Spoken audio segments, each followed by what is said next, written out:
যে একজন হচ্ছেন প্রধানমন্ত্রী, তদানীন্তন প্রধানমন্ত্রী শেখ হাসিনার উপদেষ্টা ছিলেন, আরেকজন ছিলেন আইনমন্ত্রী। ডিফেন্স সাইডের আর্গুমেন্টের মূল কথা ছিল তাদের রুলস অফ বিজনেস অনুযায়ী তারা নাকি গণহত্যা বা এই সমস্ত অপরাধ করার জন্য তাদের কোনো দায়িত্ব ছিল না। তো আমরা খুব ক্লিয়ারলি আদালত উপস্থাপন করেছি যে সমস্ত টেলিফোন কনভারসেশন হয়েছে আসামি আনিসুল হকের সাথে আসামি সালমান এফ রহমানের, আবার আসামি সালমান এফ রহমানের সাথে জুনায়েদ আহমদ পলকের। এই কনভারসেশনগুলো দিয়ে খুব ক্লিয়ারলি বোঝা গেছে যে সালমান এফ রহমান এবং আনিসুল হক, জুনায়েদ আহমদ পলক তাদের গভর্নমেন্টের ক্যাবিনেটের উপরে তাদের কমপ্লিট কর্তৃত্ব এবং নিয়ন্ত্রণ ছিল। তারা সেখানে বসে প্ল্যান করেছেন কিভাবে ইন্টারনেট শাটডাউন করার মাধ্যমে গণহত্যাকে আড়াল করে রাখা যাবে এবং আন্দোলনকারীদেরকে নির্মূল করা যাবে। আনিসুল হক সালমান এফ রহমানকে বলছেন যে দুটো পদ্ধতি, একটা হচ্ছে ইন্টারনেট বন্ধ করে কারফিউ জারি করে সব আন্দোলনকারীকে শেষ করে দেয়া, এইটা গণহত্যা চালানোর সবচেয়ে চাইতে স্পষ্ট ইঙ্গিত। দ্বিতীয়টা বলেছেন যে আরেকটা হচ্ছে রিয়াল হার্ম করা, মানে গণহত্যা না চালালেও তাদেরকে এমনভাবে আহত করা বা এমনভাবে দমন করা যাতে করে আর আন্দোলন মাথাচাড়া না দেয়। এই যে তাদের কনভারসেশন, এটা থেকে বোঝা যাচ্ছে যে সরকারের উপরে, সরকারের ক্যাবিনেটের উপরে, সরকারের ডিসিশন মেকিং প্রসেসের মধ্যে তারা কতটা ইনভলভ ছিলেন।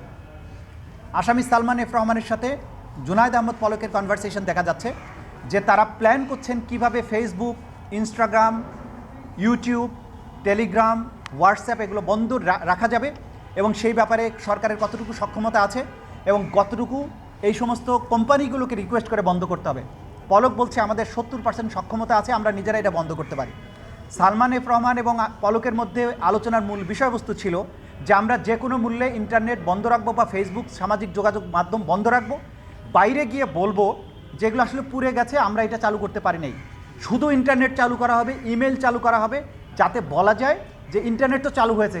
যখন বলবে ফেসবুক চালু হচ্ছে না কেন, তখন আমরা বলবো এটা আমরা মেরামতের কাজ করছি।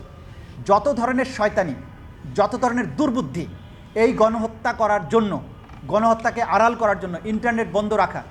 সে বলছে সার্ভার স্টেশন আমি ভিজিট করতে যাব, যে এসে বলবো এইসব ক্ষতি হয়েছে, কিন্তু আসলে তার কনভারসেশন থেকে স্পষ্ট যে ওইখানে কোনো ক্ষতি হয়নি, যেটার কারণে ইন্টারনেট বন্ধ হয়নি।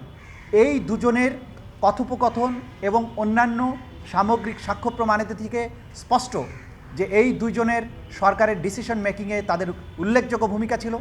এই গণহত্যা কারফিউ দিয়ে মানুষকে নিশ্চিহ্ন করে দেওয়ার যে পরিকল্পনার সাথে তারা জড়িত ছিলেন, তারা ইনসাইট করেছেন, অ্যাবেট করেছেন, প্ল্যান করেছেন এবং সেগুলোর এক্সিকিউশনের ব্যাপারে কাজ করেছেন।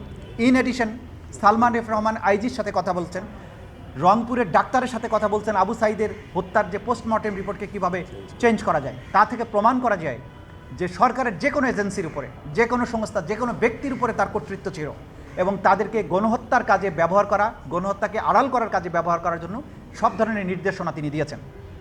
সুতরাং তাদের বিরুদ্ধে প্রাইমা ফেসি যে এভিডেন্স এসছে তার ভিত্তিতে তাদের বিরুদ্ধে চার্জ গঠন করা ছাড়া কোনো বিকল্প নেই। ডিসচার্জে তো প্রশ্নই আসে না, তাদের বিরুদ্ধে চার্জ গঠন করে বিচার শুরু করা ছাড়া কোনো বিকল্প নেই। আদালত আমাদের আর্গুমেন্ট শুনেছেন, শেষ হয়েছে।